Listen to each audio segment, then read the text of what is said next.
quantum mechanics is really the play and display of information, the play and display of potentiality, waves of information, waves of potential electron. And it's important, the word potential. This isn't the world of electrons, it's the world of potential electrons. But when you have to ask the question, waves of what, really? What is the field that is waving? Is it the ocean? No, it's a universal ocean, an ocean of pure potentiality, an ocean of abstract potential existence. We call it the unified field, or superstring field. And that's what we're made of. Connectivity among all things is a basic constituent of the fabric of reality. It's very difficult to wrap your mind around that. But Erwin Schrödinger said, he's one of the founders of quantum mechanics, that entanglement, which is this idea of this connectivity, is not just a property of quantum mechanics, it's the property. It's the property of quantum mechanics that makes it very, very strange. And it doesn't seem to fit in with our ordinary world, our ordinary experience, but in fact, it actually does.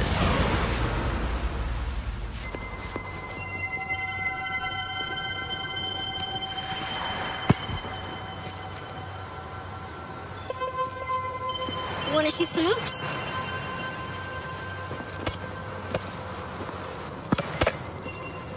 No, you don't have to be like that. Come on and play. Look, he likes you. Don't you have time for a little one-on-one? How long has it been since you played? Come on, you got the ball. Take a shot. No, my lady, not from there. It's out of bounds. Gotta be on the court to be in play.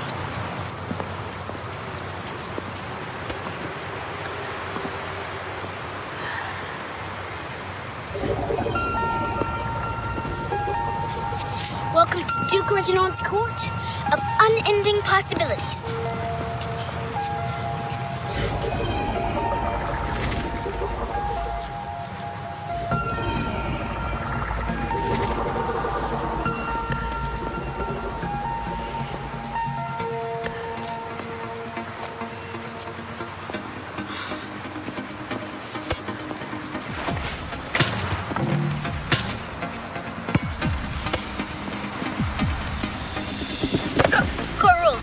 Gotta sink the last one. It never touched you. Right. And it's not solid. Its ball is mostly empty. We were all taught in school that the world is made of stuff, of matter, of mass, of atoms. Atoms make up molecules, molecules make up materials, and everything is made of that. But atoms actually are mostly empty.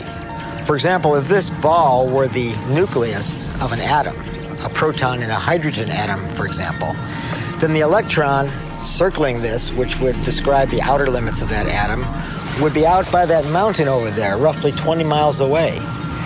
And everything in between is empty. In fact, the universe is mostly empty. However, when we go down in scale, in the emptiness, we eventually come to a level, the fundamental level of space-time geometry, the fine basement level of the universe, where there's information, there's a pattern. It's called the Planck scale, and it's the fabric of the universe. And at that level, there's information that's been there since the Big Bang. So most of the universe, even of matter, is actually empty. Most people think that the vacuum is empty.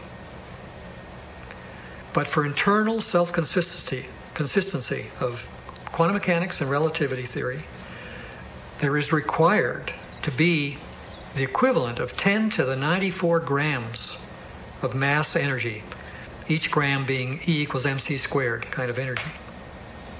Now that's a huge number, but what does it mean practically? Practically, if I can assume that the universe is flat, and more astronomical data is showing it's pretty darn flat. If I can assume that, then if I take the volume or take the vacuum within a single hydrogen atom, that's about 10 to the minus 23 cubic centimeters. If I take that amount of vacuum and I take the latent energy in that, there is 1 trillion times more energy there than in all of the mass of all of the stars and all of the planets out to 20 billion light years. That's big. That's big. And if consciousness allows you to control even a small fraction of that, creating a Big Bang is no problem. Organizations like NASA, British Aerospace, are all trying to tap into this incredible, unimaginably large energy sea.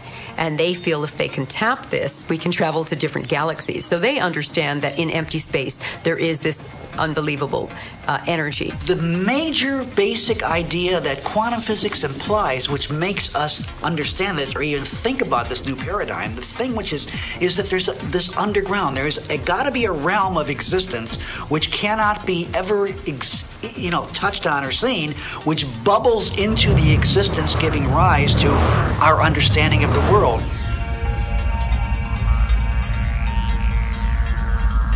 The tighter physics have tried to grasp onto physical reality, to understand what it's really made of. What are the core building blocks of life? At the basis of it all, life, the universe, slips through your fingers. And you come up with something that's increasingly abstract to come to the realm of pure abstraction. And that's what the unified field is. It's pure abstract potential, pure abstract being, pure abstract self-aware consciousness, which rises in waves of vibration to give rise to the particles, the people, everything we see in the vast universe.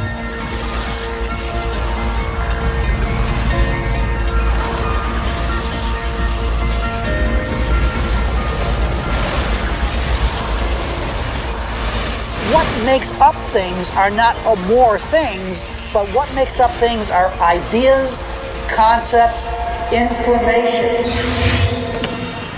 And like I said, it never touches.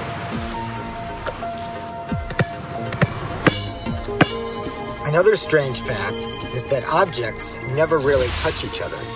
When I dribble this ball, the atoms of the ball and the atoms of the ground never actually meet. So nobody touches nothing. Come on, put your stuff down. Nobody's gonna take it. Like I said, this is my court. It's no problem.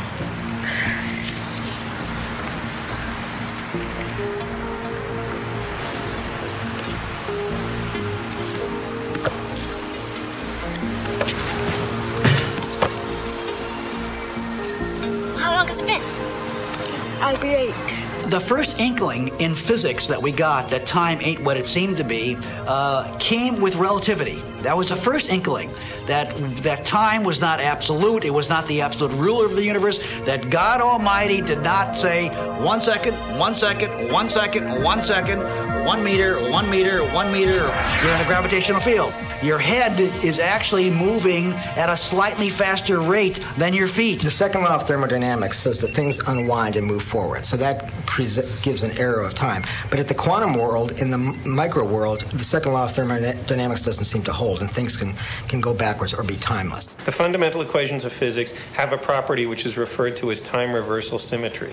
And what time reversal symmetry means is that a set of laws, which are time reversal symmetric, are laws that have the following feature. For any process that's in accord with those laws, the same process going backwards is exactly as much in accord with those laws. Okay? That ought to mean that that milk jumps out of coffee as often as it dissolves into it, that people get younger looking as often as they get older looking, that we have the same kind of access vis-a-vis knowledge to the future as we do to the past, that by acting now we ought to be able to influence the past just as much as we can influence the future. All of that is wrong.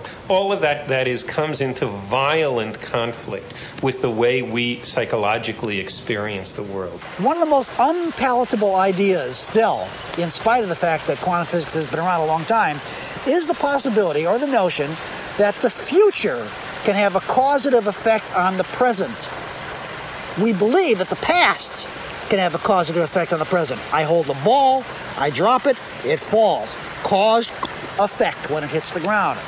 But could the ground be the cause of my dropping the ball in the first place? It's only in conscious experience that it seems that we move forward in time.